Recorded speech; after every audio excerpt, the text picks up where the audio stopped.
Friends, मैं doctor Praveen Bhatia, एक senior dental surgeon, लगभग 30 साल से दांतों की फील्ड में प्रैक्टिस कर रहा हूं। इम्प्लांट्स हमने बहुत किए। बहुत करने के साथ साथ कुछ छोटी सी पेशेंट्स की क्वेरीज होती हैं कि क्या क्या वर्स्ट हो सकता है जब हम डेंटल इम्प्लांट कराते हैं। तो फ्रेंड्स, सबसे ज़्यादा वर्स्ट थिंग जो हम फेस कर सकते हैं, चाहे वो बहुत कम रेशियो में हो, बट पेशेंट के मन में क्वेरी ज़रूर रहती हैं इम्प्लांट कराने से पहले, वो है कि implant can become mobile. Implant mobile हो सकता है, हिल सकता है, क्योंकि अनड्यू फोर्स लगेगी। अनड्यू फोर्स की वजह से इम्प्लांट हिल जाते हैं। मान लीजिए ब्रिज बहुत बड़ा है, इम्प्लांट्स कम दिए गए हैं, नॉर्मली अपर में 6 दिए जाते हैं और बेजल के केस में 10 दिए जाते हैं। कम इम्प्लांट्स लगेंगे, लोड ज़्यादा आ जाएगा, तो इम्प्लांट्स मोबाइल हो सकते हैं। दूसरा केसेस आता है इन्फेक्शन। अगर इन्फेक्शन आपके उसमें जैसे एक नेचुरल दांत में भी आएगा, वो भी हिल जाता है या दर्द करना शुरू करता है।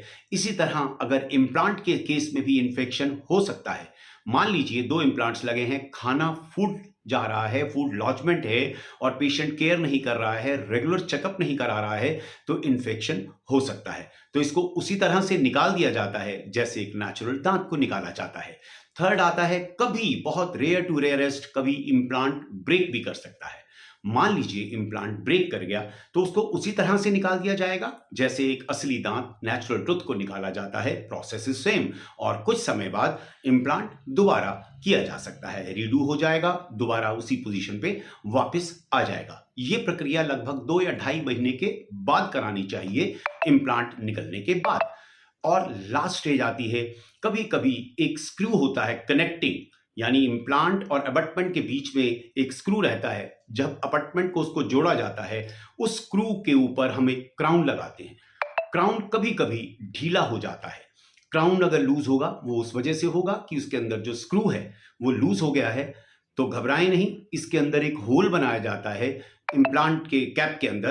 कैप के अंदर होल बनाया, उसको दोबारा से क्लीन करें, अनस्क्रू करें, वॉश करें और दोबारा से उसी क्राउन को उसी स्क्रू के साथ दोबारा लगाया जा सकता है।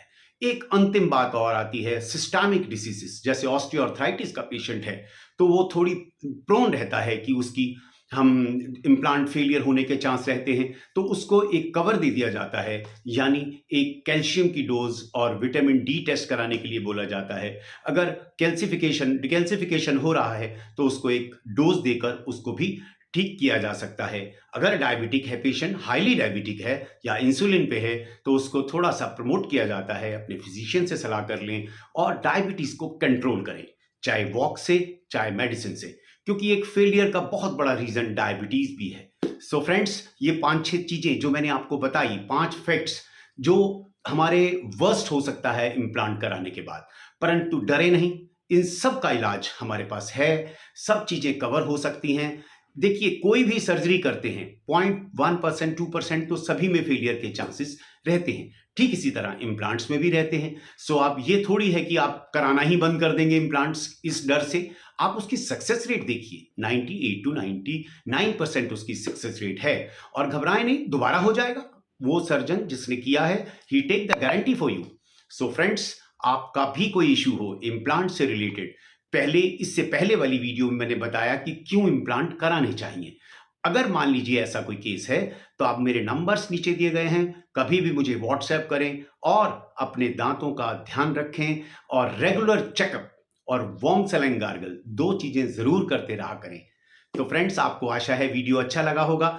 वाकई ही अच्छा लगे तो मेरे जो फ्रेंड्स में अपने शेयर करें, लाइक करें, और जिन्होंने अभी तक मेरा चैनल भाटिया डेंटोपल्स को सब्सक्राइब नहीं किया, डू सब्सक्राइब माय चैनल। और मैं 30 इयर्स से प्रैक्टिस कर रहा हूं, तो आज तक इतने इम्प्लांट्स किए हैं, ऑल आर गुड।